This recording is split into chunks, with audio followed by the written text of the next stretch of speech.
Cade from Salt Lake City asked, are there any examples in the past of teams cleaning out the roster as quickly as Colorado has? Easiest answer in the world, Cade, no. Period. But in the interest of putting together an entertaining product, let me take you a step further. I can't tell you how many times over the past week I have had people in the comment section, in my DMs, just good old-fashioned text messages on the iJosh, and they've said something that sounds like this. Oh, what's the big deal? This happens all the time. It doesn't, sir. It doesn't, ma'am. It's never happened before. Oh, please. Coaches clean out their roster all the time. Sir, ma'am, to repeat what I just said, that's true. They've never done it like this before. Oh, he told you it was going to happen. That doesn't make it any less unprecedented. If I tell you that I'm about to run a 3.940 and I do it, do you watch me peel off that 3.940 and then say, not a big deal. He said he was going to do it. It's a big deal. It's a really big deal. It's an unprecedented deal. We've played this sport for like 40 million years, give or take. We've never seen numbers like this. We've never seen 55 guys lost to the portal. We've never seen 30 portal additions. Deion's flipping 75 to 80% of a roster in the span of one calendar year. Never. It's never happened. And as a result, no one knows what to expect. And so when we've done segments on Deion in Colorado, there's this really weird thing that's happening, and I can only attribute this to people not watching or not listening and just talking. Because otherwise we wouldn't get comments like this. So we did a segment on him the other night, and I looked in the comments on YouTube, and there were a lot of people saying, oh, you're about to eat your words. Eat what words? I didn't even say anything negative. It's like 2 + 2 is 4. Oh, you're going to be sorry you said that, buddy. What, math? All we did was present you the roster situation. You're going to eat those words. No, what happened is someone, or many someones, came along, didn't bother to listen to the video, just assumed someone was hating on Deion Sanders, and the Deion cult got in the comments and said what the Deion cult says. Anyone who's listened to me knows I'm kind of pulling for Deion Sanders, kind of like him.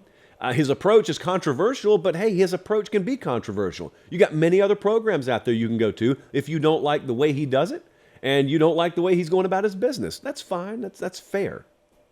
All's fair in love and college football, as Meemaw used to say. But what I would suggest is it is not sensationalizing things. It is not clickbaiting to say, wow, this is crazy. This is insanity. We've never seen anything like this. Sometimes it is sensationalizing or clickbaiting when people use that terminology because it should be reserved for moments like this, where they are apropos to a T. We had another Colorado question, and I want to just go ahead and loop it into this one. Colin, we can just make this one long video at the end if we want to. But someone else asked about Deion Sanders, and they were sort of talking in a different context. So far, people have just asked, hey, what about what Deion's doing out there? How crazy is it? How wild is it? But we had another question, and this question came to us from Athens, Georgia, and it was from James. He said, there's been a decent number of Colorado players enter the portal. The general football media seems to be pretty alarmed. Is it actually a cause for concern? This is a much tougher question to answer because, like I said, we've never seen anything like this. Sometimes when things happen, you have a case study in history. And so if you don't know what to think, you just go back in history and say, well, let me see what happened there so I can have some guided knowledge and perspective on what may happen here. There's nowhere to go. Nowhere in the history of college football, there's nowhere to go. And so instead, you're looking around and you're hearing Deion Sanders say, it's not my first rodeo. Hey, it may not be, man, but you've never ridden a bull like this. You've never competed in this venue. You've never gone about it the way you're doing it right now. And I don't really care to have people throw Jackson State in my face for many reasons. This is a totally different situation, and even here, the numbers dwarf what he did at Jackson State. I don't think I'd be alarmed because alarmed would coincide with thinking that you're not going to be able to meet the standard that exists at a place. There is no standard at Colorado. Colorado was terrible. They won one game last year. So the worst that could happen this year is what? They just fall off a cliff? They're 2-10 or something like that? Hey, even that would be an improvement over last year. So alarmed is an interesting way to put it.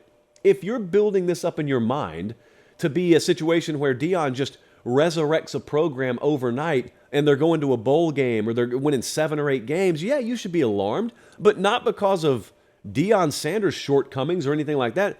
You should be alarmed because you have too high an expectation level for this year. It's totally unreasonable to think that. But if you can do two things at once, if you can watch with amazement at what's happening, if you give a lot of attention to it, but also maintain some perspective on, well, yeah, I'm giving a lot of attention to it, but it's not because I think they're going to go 8-5 or 8-4 or whatever the case may be, then you'll be okay. So no, I wouldn't say be alarmed.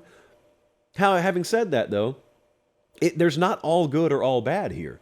This is not one of those, hey, Deion has a plan and everything that's happening is going to plan. Just like we talked about with Nick Saban. It's not Nick Saban's plan to have to take a quarterback after spring. That's not his plan. It's not Deion Sanders' plan to have every one of these guys exit via the portal. Some of them, they very much wanted to keep. Others, they didn't want to keep. It was always going to be the approach that they were going to show a lot of kids at the door. Now, that much is true. But man, these numbers are insanity. Never thought I'd see anything like this. Even in the transfer portal era, I never thought I'd see anything like this. I didn't send the question, but we had one more question from someone saying, is this going to be the norm now?